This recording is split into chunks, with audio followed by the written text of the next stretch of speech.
दोस्तों target study IQ पर मैं सौरभ गुप्ता आप सभी का तहे दिल से स्वागत करता हूं। दोस्तों मैं अपनी पूरी टीम के साथ में दिन रात मेहनत करके आपके लिए करंट अफेयर्स बना रहा हूं। आशा करता हूं आप लोग भी अपनी पूरी मेहनत से करंट अफेयर्स को देख रहे होंगे। जो लोग पहली बार हमारे वीडियोस को देख रहे हैं वो चैनल को सब्सक्राइब करें। और अभी रिसेंट में जितने भी एग्ज़ाम हुए हैं 90% से ज़्यादा करंट अफेयर्स के क्वेश्चन हमारे PDF से ही मिल गए हैं। तो दोस्तों जैसा कि आप सभी जानते हैं टोक्यो पैरालंपिक्स फाइनली समाप्त हो चुका है और इसमें एग्ज़ाम के पॉइंट ऑफ व्यू से बहुत सारे क्वेश्चंस बनेंगे, क्योंकि अभी रिसेंट में PET के एग्ज़ाम में टोक्यो ओलंपिक से क्वेश्चन पूछा गया था।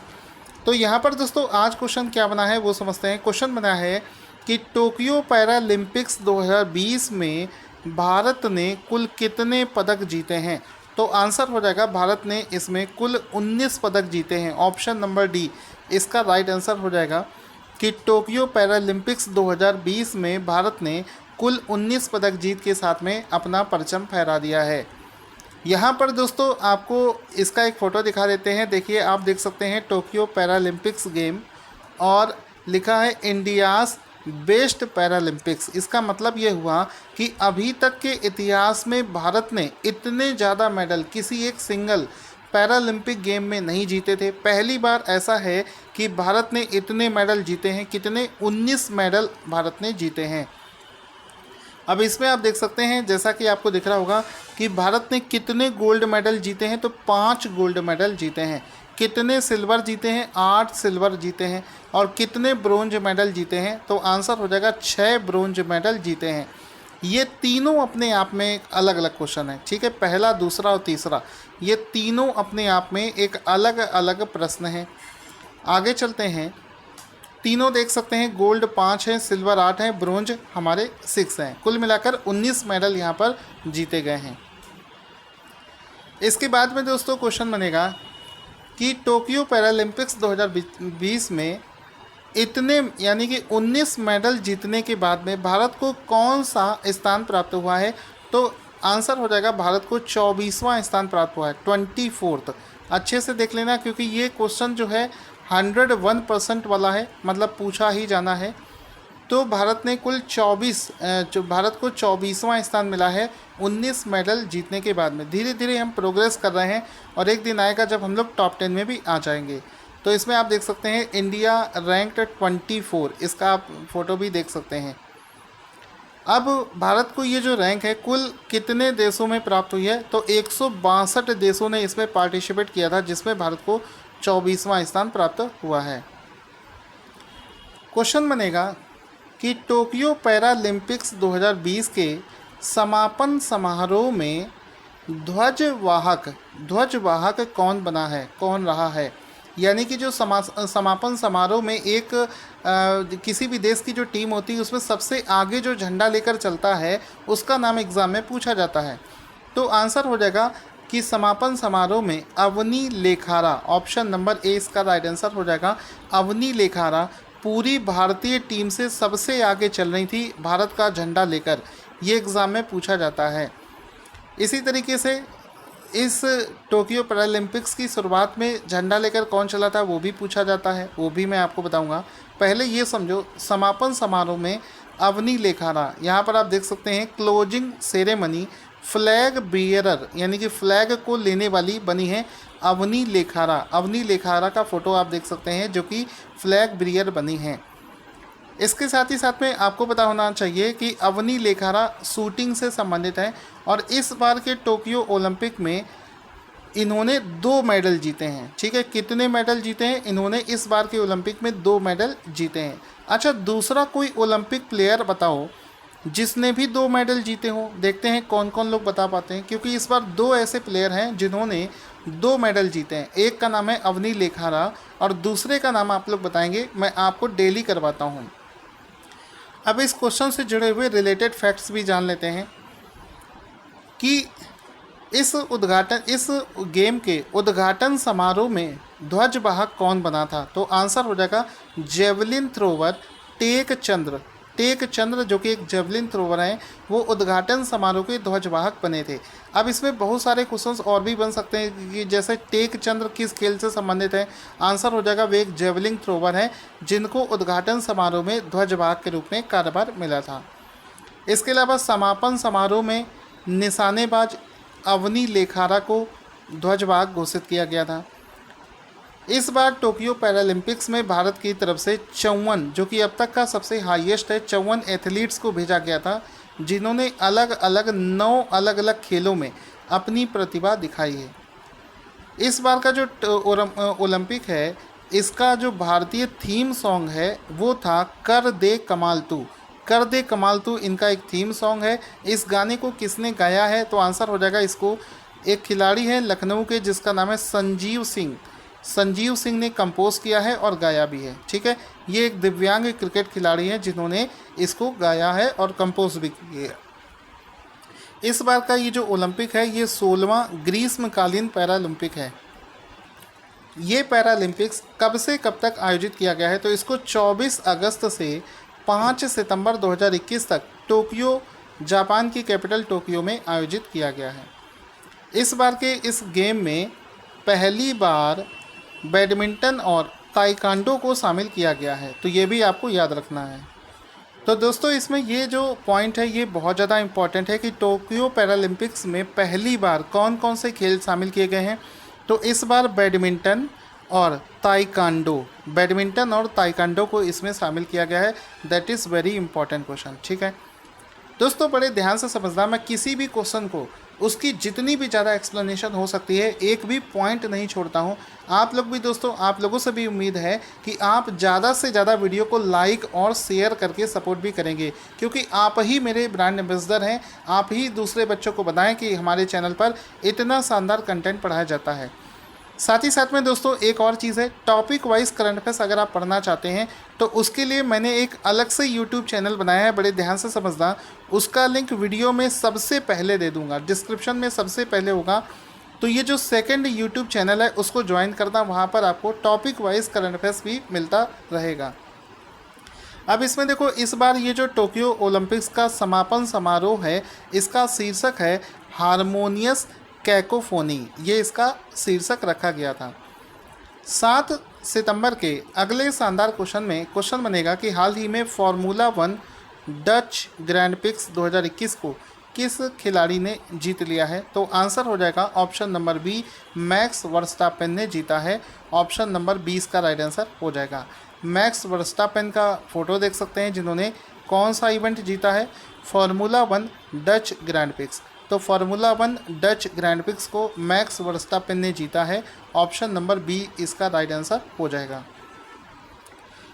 इसी के साथ में सितंबर के अगले प्रश्न में क्या है कि सितंबर 2021 में LIC ने किस बैंक में 3.9% शेयर खरीद लिए हैं। कहीं कहीं पर आपको इसमें 4% भी अप्रॉक्सीमेटली में लिखा हुआ मिल जाएगा, लेकिन एग्जैक्टली 3.9% शेयर LIC ने सितंबर 2021 में खरीद लिए हैं बैंक ऑफ इंडिया से।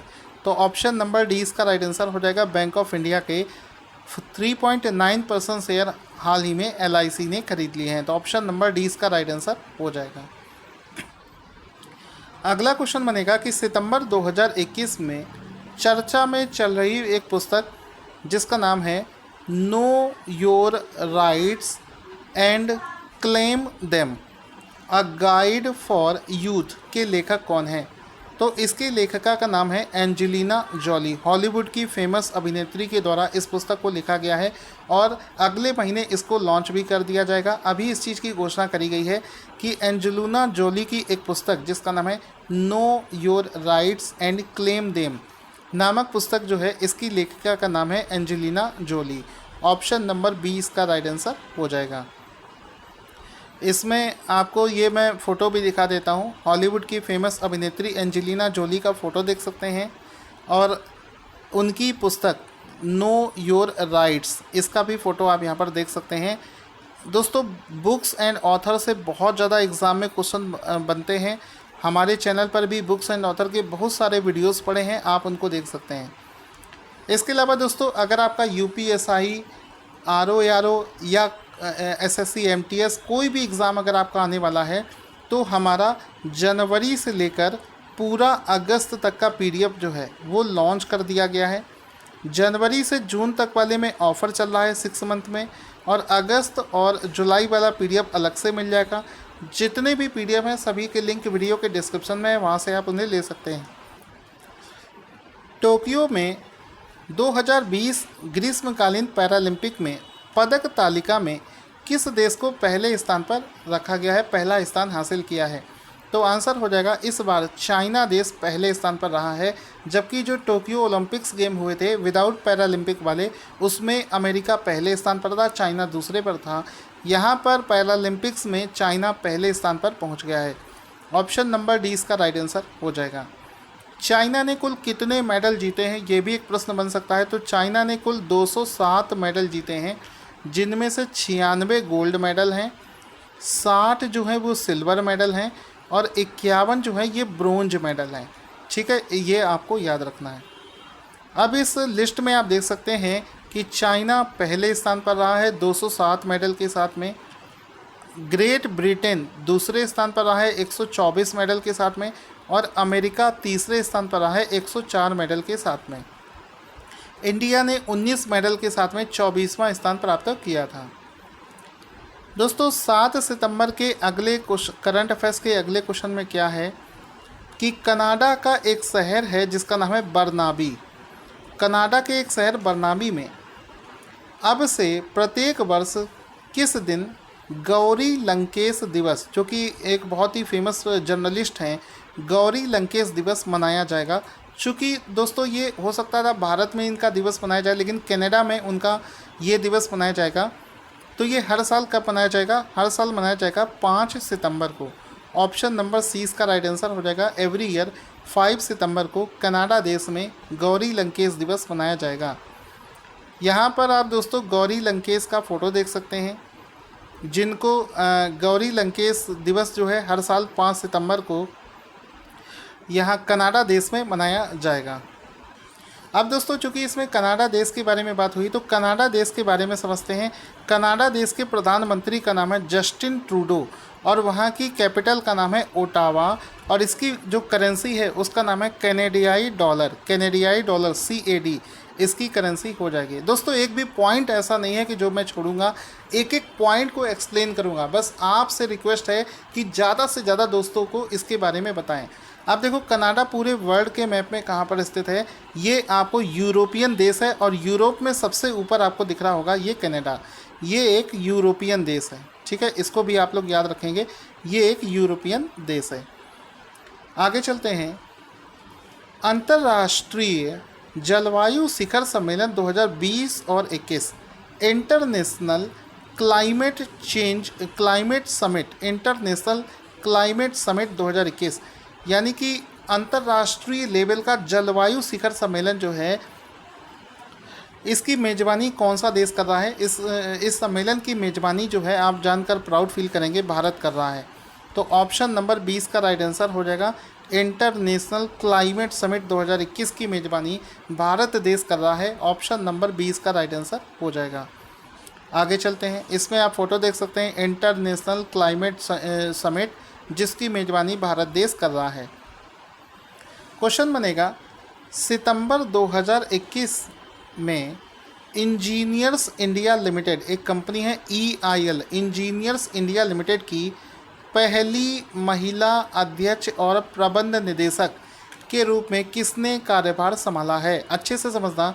First women chairperson and managing director यानी कि CMD के रूप में किसे अपॉइंट किया गया है? याद रखना, किसी भी ऑर्गेनाइजेशन में अगर किसी महिला को पहली बार कोई पोजीशन मिल रही है तो वो क्वेश्चन बहुत ज़्यादा इम्पॉर्टेंट हो जाता है।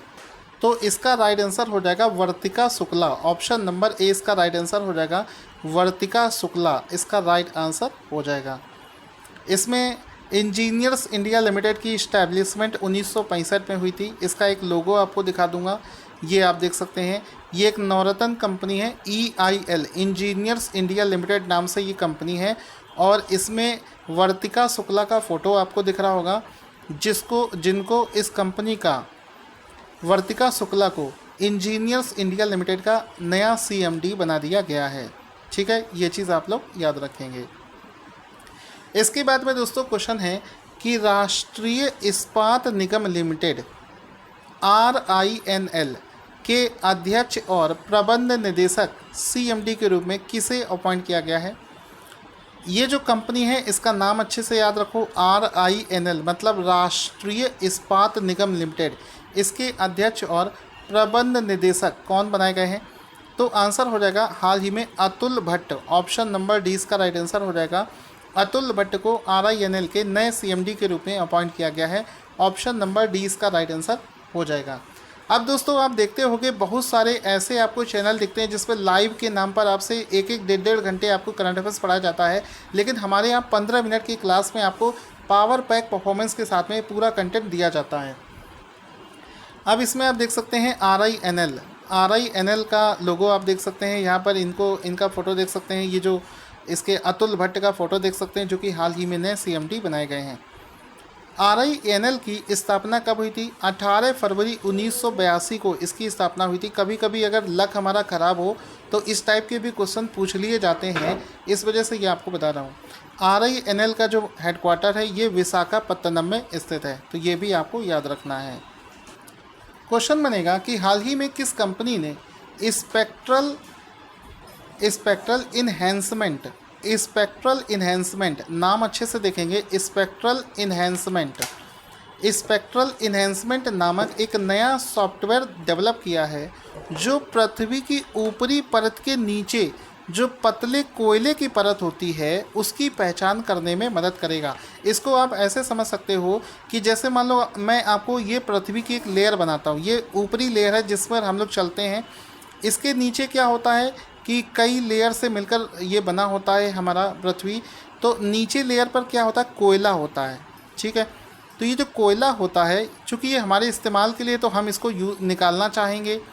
तो होता क्या है कि अभी एक कंपनी है जिसने एक ऐसा सॉफ्टवेयर डेवलप किया है जिसका नाम है स्पेक्ट्रल इन्हेंसमेंट, जो क्या करेगा पृथ्वी के ऊपरी सतह से नीचे जो कोयले की पतली लेयर होती है उसको पहचान करने में मदद करेगा। तो इसको डेवलप किया है CIL यानी कि कोल इंडिया लिमिटेड के द्वारा। CIL कोल इंडिया लिमिटेड के द्वारा इसको डेवलप किया गया है। ऑप्शन नंबर ए इसका राइट आंसर हो जाएगा। बड़ी आसानी हो जाएगी कोयला निकालना। कोल इंडिया लिमिटेड ने इसको हाल ही में बनाया है। कोल इंडिया लिमिटेड के अध्यक्ष का नाम है प्रमोद अग्रवाल। इसका मुख्यालय कोलकाता पश्चिम बंगाल में स्थित है, तो ये भी आपको याद रखना है। अब दोस्तों यहाँ पर इस क्वेश्चन से जुड़ा हुआ रिलेटेड स्टैटिक जीके क्या हो सकता है। देखो रिलेटेड स्टैटिक जीके को उसी समय पढ़ना बहुत अच्छा रहता है। इसमें कोयले के बारे में पूछा जा सकता है। देखिए कोयले के 4 टाइप बहुत ज़्यादा फेमस हैं। 4 टाइप इसके अपर रूप बहुत ज़्यादा फेमस है जो कि आपके SSC NTPC और सभी एग्ज़ामों में पूछे जाते हैं। एंथ्रासाइट, बिटुमिनस, लिग्नाइट और पीट। अब एग्ज़ाम में पूछा जाता है कि बताओ सबसे अच्छी क्वालिटी का कोयला कौन सा होता है। तो सबसे अच्छी क्वालिटी का कोयला होता है एंथ्रेसाइट। ये एग्ज़ाम में क्वेश्चन पूछा जाता है क्योंकि एंथ्रेसाइट में कार्बन की जो मात्रा है वो 94% से 98% तक होती है। फिर उसके बाद में आता है बिटुमिनस। बिटुमिनस में कार्बन की मात्रा 86% होती है। तीसरे नंबर पर आता है लिग्नाइट जिसमें कार्बन की मात्रा 28% तक होती है। और फिर आता है पीट जिसमें कार्बन की मात्रा सबसे कम होती है और ये स्वास्थ्य के लिए बहुत हानिकारक कोयला होता है।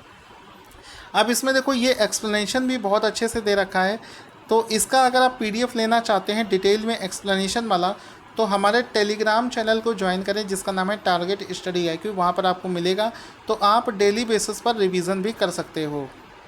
तो अब दोस्तों आपको क्या क्या काम करना है। सबसे पहला काम तो हमारा एक दूसरा YouTube चैनल है जिस पर टॉपिक वाइज करंट अफेयर्स होगा, उसको ज्वाइन करना है, सब्सक्राइब करना है। दूसरी चीज़, आप हमारे जनवरी से लेकर मंथली PDF लेना चाहते हैं तो उसका लिंक वीडियो के डिस्क्रिप्शन में दे रखा है। तीसरा, आप डेली बेसिस पर वीडियो को लाइक करें, शेयर करें। आप ही ब्रांड एम्बेसडर हैं, दोस्तों को बताएं। और आज का क्वेश्चन जिसका आंसर आपको देना है स्क्रीन पर आपको दिख रहा है, जल्दी से कमेंट बॉक्स में इसका आंसर लिखना ना भूलें। Thank you for watching this awesome video.